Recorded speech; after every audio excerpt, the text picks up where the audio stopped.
It's through these kind of backdoor processes that we are being lulled into this system of global ID without really even knowing that that's what it is.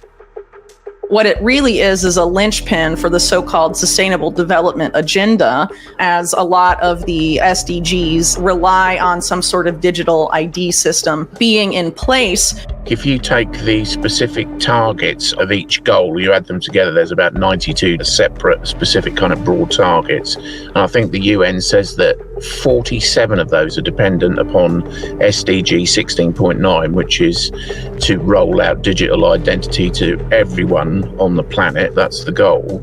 The way it will face the public, they'll try and market it as a decentralized, lots of different systems that are separate from each other. But really, in practice, all of the data from all of those is going to be collated and sent to a centralized database. So obviously, the end goal of that, I would argue, is to convince the public that it's not a single global government system of digital ID, even though in practice it is.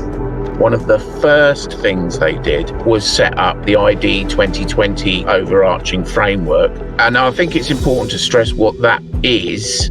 For a start, it's a public-private partnership, and it's very much the private parties like Accenture and GAVI and IDOwa and these kind of companies that first set up ID 2020 that are driving it. And there's a framework that they're building out with these kind of modular design platforms that enable the various vendors around the world to construct vendor-agnostic digital ID products. But the point is, as long as the technical specifications are centrally controlled, it doesn't really matter what it is. It could be a driving license, it could be a bank card, it could be anything really, anything that you require ID. As long as it meets those specifications, it will be interoperable, which means that the data can be harvested from that product. So, I mean, even things like, think like a store card or something like that, which, might have a picture of your face on it. That's your biometric data. I guess from the public's perspective, from the user's perspective, you won't necessarily know the data that you're handing over, perhaps unwittingly, is being harvested in order to be entered into a centralized and centrally controlled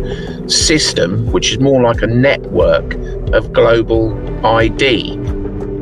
There is a plan for a global digital ID database. What it will be called, nobody knows yet, but certainly the World Bank have got one. It's called ID4D. That's what they're envisaging. The Bank for International Settlements have got a plan for something they're calling the Universal Ledger, which will be a ledger of all global financial transactions on the blockchain. This is what they have envisaged, and digital ID will be linked to our financial transactions, whether that's through a digital coin or whether it's through a CBDC. The plans are afoot to bring those pillars together, because obviously, it affects everything. That your digital ID can be linked to your vaccination record, which can be linked to your health record. So it is the linchpin that brings everything together.